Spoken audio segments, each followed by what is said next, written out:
Welcome back from the break. You're still watching The Morning Rush here on Metro Television. My name is Desifedi in the Stab. I'm here with Nanaya Tanobwachi.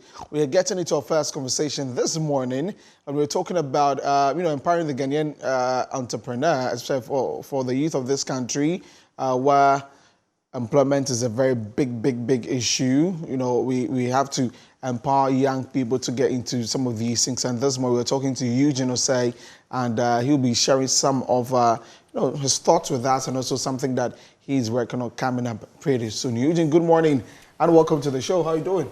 Good morning. I'm doing very well. Thank you for having me. Fantastic. I know we talk about the yellow app and the blue app and the rest later, but really, we've had a conversation on this show before where we've talked about youth entrepreneurs and what really is the biggest challenge. What do you think is the biggest challenge for youth entrepreneurs in this country?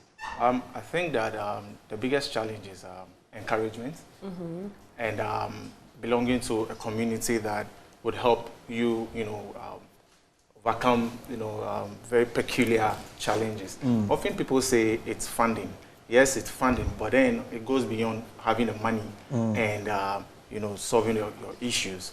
I think that one major challenge has to do with an ecosystem. Okay. Because there's one thing producing something and having the ability to sell it, or having a market that is ready to buy. True. Okay. So in Ghana we have fantastic entrepreneurs, brands. I'm wearing one here.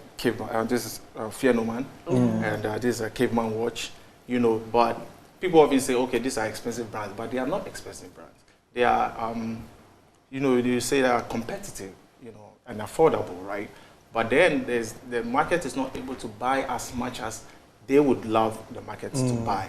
So the biggest challenge is the market buying what you're selling, but not necessarily the funding. The funding is very for the funding, a lot of people will disagree with you, though, because people have plans, have ideas, but it's left with the money to execute, the capital to execute the whole thing. Well, for me, right, starting my entrepreneurial journey, I remember starting my very first one with just 10 Ghana cedis. That was like 2014. My friend and I, we launched the first music streaming service in Africa. It hadn't been done then. And so by the time we were done and we had launched, that was when Deezer came. Yes. Okay.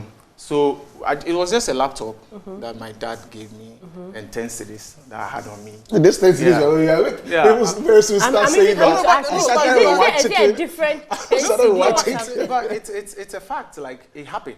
Okay. No, the 10 cedis was for what? For No, I mean like my dad back then when he's leaving the house, he gave me like 30 cedis. Keep it on you. Okay. And so I spent like 20. And it was there for 10 cedis. And what did you use the 10 cedis for? I used it for transport. Okay. To go see my partner then. And that's He's a developer. Okay. So that's what I used. And I remember when I got to his office, I think I had exhausted my money. Okay. So I couldn't even buy a handkerchief. Okay. Because I was sweating. The laptop was very heavy.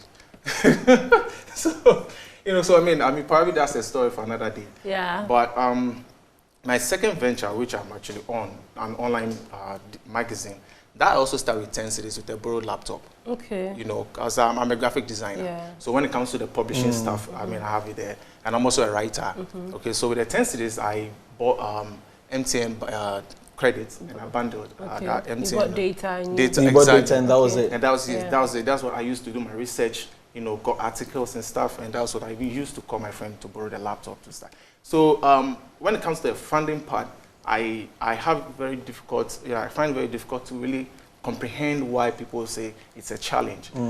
However, maybe the person's idea or vision will require him like a lot of money. But can you scale it down?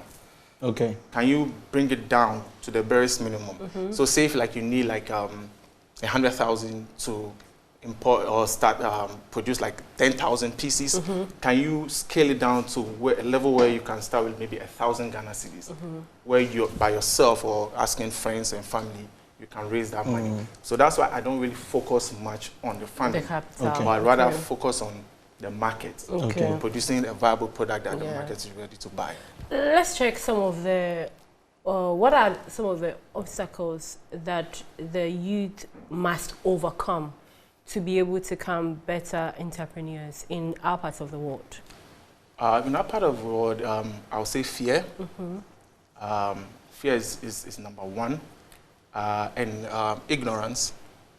Often, I find people finding it difficult to overcome ignorance, but ignorance is a very huge obstacle. Not knowing something is dangerous. Okay. You know, not knowing something is dangerous. You need to know. Yeah. You need to be abreast with information. So when people want to go into a business, they want to go into because somebody is doing it and it's working, it's successful. Yes. You know, but that's ignorance. Okay. That's you are just judging based on perception. You know, and perception is not real. Okay, so it's ignorance, and then number two is fear. The fear of am I going to succeed? Okay. What's going to happen? And all that. You know, those are just the two main obstacles I think that you have to overcome. Yeah. Okay. I mean, the ignorance part is great because even when we go to markets, we see like different types of people selling like one stuff, maybe tomato.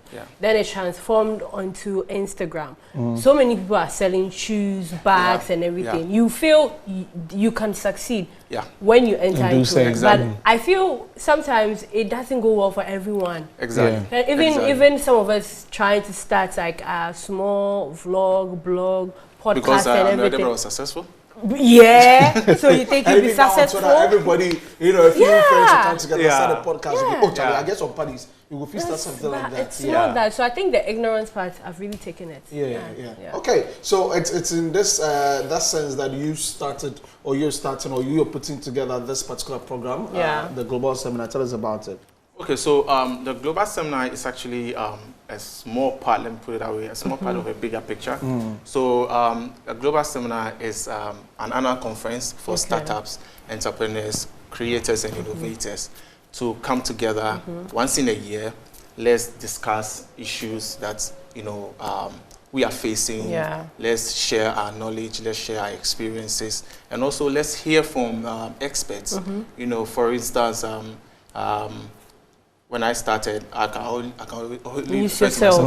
When I started pitching my projects, my ideas was one of the major challenges that I faced, but I had to learn on my own. But we all know the same, so we want to bring in experts who teach us how to do this, how to do that, how to get it right, and also hear from successful entrepreneurs as well, you know, get inspired. So that's what the Global Seminar is about. It's also a platform to pitch your ideas to, you know, investors, potential investors, and to the community as a whole. Okay, so who are some of the speakers coming through the seminar? So interestingly, when I put on my clothes, my partner was like, "You're wearing two of your speakers." Okay.